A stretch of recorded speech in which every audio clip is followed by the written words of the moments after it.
सर्वांना जय गुरु। आज आमच्या गावात ब्रह्मलीन सद्गुरू बाजीराव महाराज यांची मूर्ती स्थापना आहे। तर ते मूर्ती स्थापना कशा प्रकारे होणार आज या व्हिडिओमध्ये तुम्हाला दाखवणार आहे।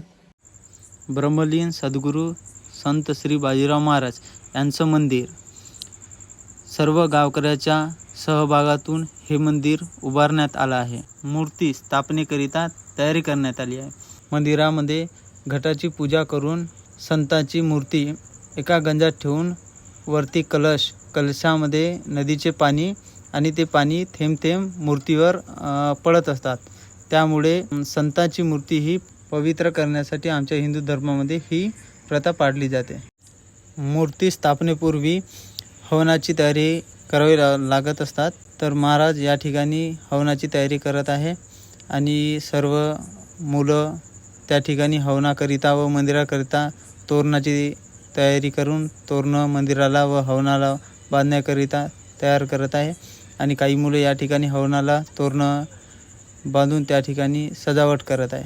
प्राणप्रतिष्ठा करण्याकरिता शुभ वेळ हे सकाळची 2 ते 3 या दरम्यान सर्व गावकऱ्यांना महाराज हे आवाहन व विनंती करत आहेत की सर्वांनी लवकर आंघोळ करून नदीवर जाऊन घरी करू शकता किंवा नदीतही आंघोळ करून येऊ शकता।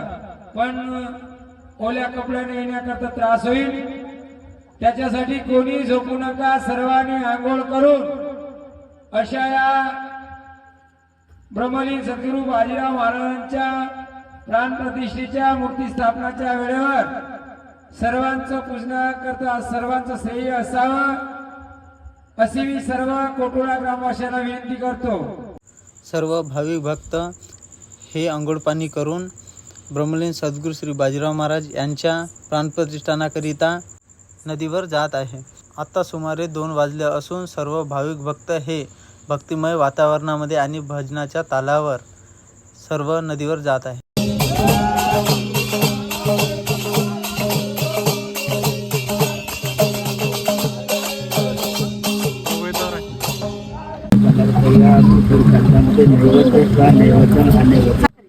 नदीवर पोचल्यानंतर नदीचे पूजन करण्यात आले व आरती करण्यात आली।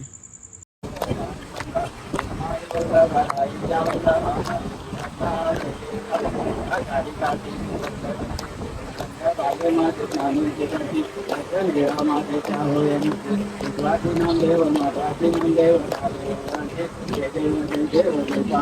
शिव शिव गंगे, हर हर गंगे शिव शिव गंगे, हर हर गंगे शिव शिव गंगे, हर हर गंगे।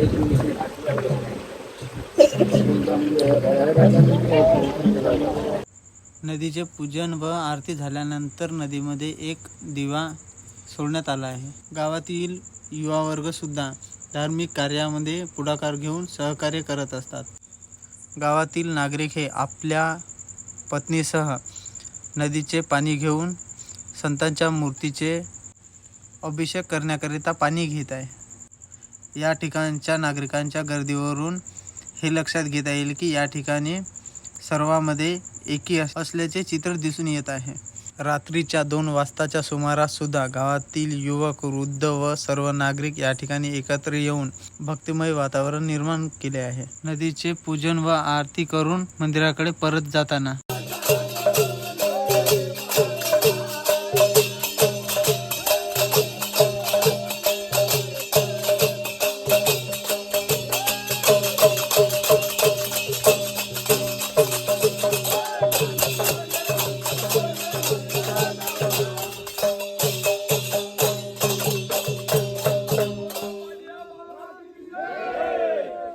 पदावली भजन मंडळ दुर्गाडी यांचं उत्कृष्ट भजन हे सायंकाळी 9 वाजतापासून तर सकाळी 8 वाजेपर्यंत सुरू होतं।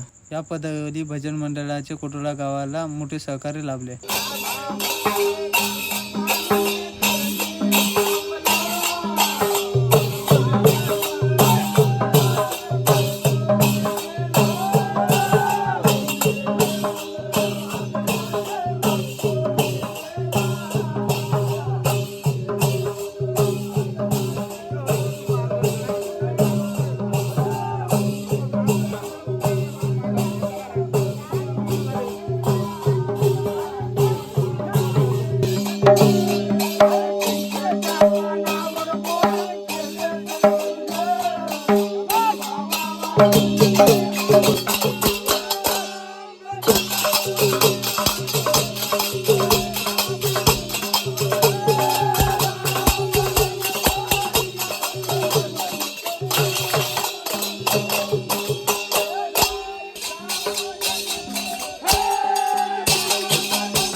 सर्व गावकरी नदीचे जल घेऊन मंदिराजवळ पोचले व जलाचे पात्र पूजेच्या ठिकाणी ठेवून सर्वजण पूजनाकरता तयार झालेले आहे.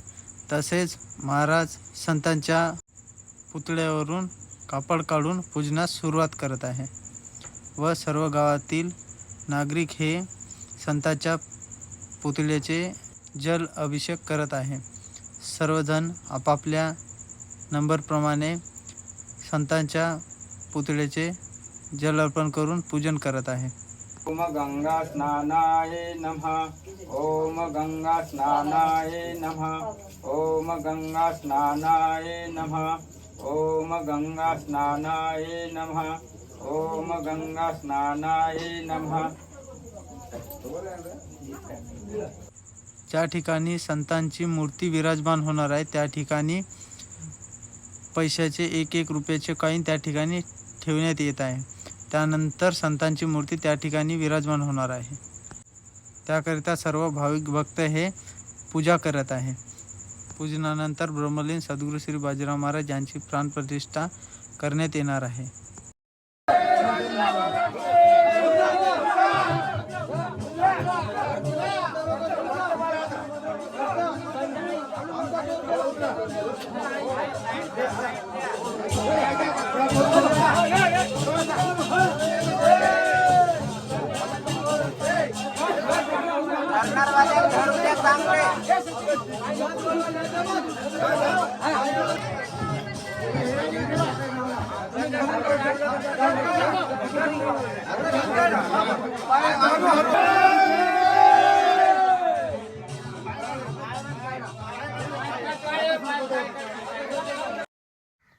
ब्रह्मलीन सद्गुरू श्री बाजीराव महाराज यांची मूर्ती ही 4 क्विंटलची असून मूर्ती उचलण्याकरता अनेक लोकांची या ठिकाणी मदत लागली. ती मूर्ती वजनदार असल्यामुळे उठत नव्हती. त्या ठिकाणी उपस्थित सर्वांनी मूर्तीला उचलण्याकरता हातभार लावले व ज्या ठिकाणी मूर्ती स्थापन करायची आहे त्या ठिकाणी मूर्ती स्थापन करून सर्वांनी जलाभिषेक करून मूर्ती स्थापन केली. ही मूर्त राजस्थान येथील जयपूर या ठिकाणाहून ऑर्डर देऊन बोलवण्यात आले व या ठिकाणी मूर्तिकाराने अतिशय आपल्या कलाकृतीतून ही मूर्त साकार करून आमच्या गावापर्यंत पोहोचवली. मूर्ती स्थापन झाल्यानंतर गावातील सर्व नागरिक हे पूजनाकरिता व हवनाकरिता या ठिकाणी सुरुवात केली आहे. ही वेळ सुमारे 3 ते 4च्या दरम्यान आहे. ही वेळ हवन करण्याचे कारण की आमच्या गावामध्ये 7 दिवसापूर्वीपासून भव्य ज्ञानेश्वरी पारायण सप्त्याचे आयोजन करण्यात आले होते. यामुळे 2 एप्रिल हा हनुमान जयंती व सप्त्याचा शेवट असून सप्ताह समारोपीयकरिता वेळ मिळावा याकरिता सकाळचे 2 ते 5च्या दरम्यान हा कार्यक्रम संपन्न करण्याचे ठरवले होते. ओम राहावे स्वाहा. इदं राहावे मम स्वाहा. ओम चेतवे स्वाहा. इदं चेतवे मम स्वाहा. ओम अग्रये विशिष्टते स्वाहा. इदं अग्रये विशिष्टते मम स्वाहा. ओम सूर्य ज्योति सूर्य स्वाहा. ओम सूर्य ज्योति ज्योति सूर्य स्वाहा. ओम सूर्य ज्योति ज्योति. सुभाद्रिका कापिलवासे निपतने नगरे ग्रामे विपणे पर्वते गृहे नाना जाती कुलशानी स्वाहा. सोडून द्या. श्री दुर्गा दैवे महा परमाहुती समर्पया. सुमारे 1 तासाच्या नंतर पूजापाठ करून हवनाचे पूजन करून सर्व नागरिक हे हवनाच्या 5 प्रदर्शना घेऊन त्यामध्ये नारळ अर्पण करून ही हवन समाप्त करत आहे. शेवटला आरती करून प्राणप्रतिष्ठा पूर्ण झाल्याचे दिसून येत आहे. सर्व भाविक भक्त हे ब्रह्मलीन सद्गुरू श्री बाजीराव महाराज यांच्या प्रतिमेचे पूजन करून या ठिकाणी सर्व भाविक भक्त उपस्थित आहेत.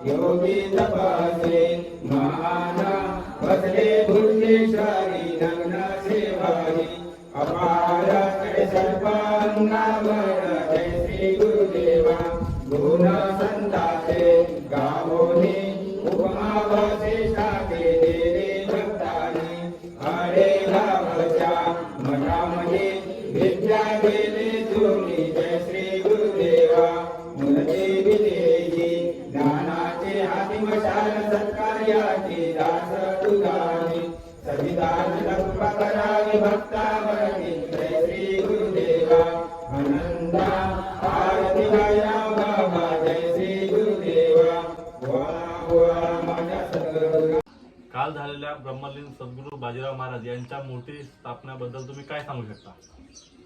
खरं तर आमच्या गावामध्ये ब्रह्मलीन सद्गुरू श्री बाजीराव महाराज यांच्या कृपाछत्राखाली भव्य ज्ञानेश्वरी पारायण सप्ताह हे 10 वर्षापूर्वीपासून सुरू आहे. खरं तर ब्रह्मलीन सद्गुरू श्री बाजीराव महाराज हे सर्व संतांचा अभ्यास करून समाजामध्ये चांगले विचार कसे पेरता येईल या दृष्टिकोनातून बाजीराव महाराजांनी जी सुरुवात केली, त्या सुरुवातीला आमच्या गावामध्ये 10 वर्षापासून जे समाजाला आमच्या गावामध्ये 1 ते 2 जोड्या अशा ब्रह्मलीन सद्गुरू श्री बाजीराव महाराज यांना गुरु मानल्या. त्यानंतर आजची स्थिती पाहता आमच्या गावामध्ये 40 ते 50च्या दरम्यान जोड्या ह्या ब्रह्मलीन सद्गुरू श्री बाजीराव महाराज यांना गुरु करून निरंतर सेवा करत आहे. गावामध्ये ब्रह्मलीन सद्गुरू श्री बाजीराव महाराज यांच्या कृपाक्षेत्राखाली विविध उपक्रम जसे की अंधश्रद्धा, स्वच्छता, समाज प्रबोधने, कीर्तन, प्रवचने अशा प्रकारचे विविध उपक्रम घेतले जाते. माध्यमातून युवक, वृद्ध व्यक्ती, समाजातील सर्व नागरिक हे या कीर्तनाच्या माध्यमातून, प्रवचनाच्या माध्यमातून समाज सुधारण्याचे कार्य पुढे नेताना दिसत आहे. खरं तर समाजामध्ये आज स्थिती पाहता अतिशय बिकट स्थिती दिसून येते, परंतु माझ्या गावामध्ये ब्रह्मलीन सद्गुरू श्री बाजीराव महाराज यांचा सप्ताह जेव्हापासून सुरू झाला तेव्हापासून आमच्या गावामध्ये बरेचसे युवक मित्र हे सुधारणेकडे येतात व बरेचसे दारुडे, जुवा खेळणारे असे जे नागरिक होते ते ब्रह्मलीन सद्गुरू श्री बाजीराव महाराज यांचा गुरु करून आज समाजामध्ये चांगल्याने जीवन जगत आहे. अशा सप्त्याच्या माध्यमातून प्रत्येक गावामध्ये जर संतांचे विचार करणारे जर नागरिक तयार होत असेल तर नक्कीच उद्याचं भवितव्य हे चांगल्याने जाईल. युवा येणारा हा अतिशय चांगल्याने समाजामध्ये जगू शकणार. ब्रह्मलीन सद्गुरू श्री बाजीराव महाराज यांचा सप्ताह 7 दिवसाचा असून सकाळला रामधून व त्यानंतर प्रवचन तसेच सायंकाळला भजन करून कीर्तनाला सुरुवात होत असते. असं निरंतर 11 वाजेपर्यंत सकाळपासून तर 11 वाजेपर्यंत हा कार्यक्रम सुरू असतो आणि 7 दिवसाच्या शेवटच्या दिवशी गावामध्ये प्रभात फेरी काढून ब्रह्मलीन सद्गुरू श्री बाजीराव महाराज यांची पालखी गावभरामध्ये फिरवली जाते. त्या ठिकाणी गावाजवळच्या अनेक भजने, अनेक पदावली भजन मंडळे, भारुड भजन मंडळे, महिला, सर्व भावी भक्त आमच्या गावामध्ये येत असतात आणि उत्साहामध्ये ही पालखी सोहळा काढत असतात. त्यानंतर दहीहंडीचा कार्यक्रम केला जाते. त्यानंतर महाप्रसादाला सुरुवात होते आणि हा सप्त्याचा समारोप केला जाते.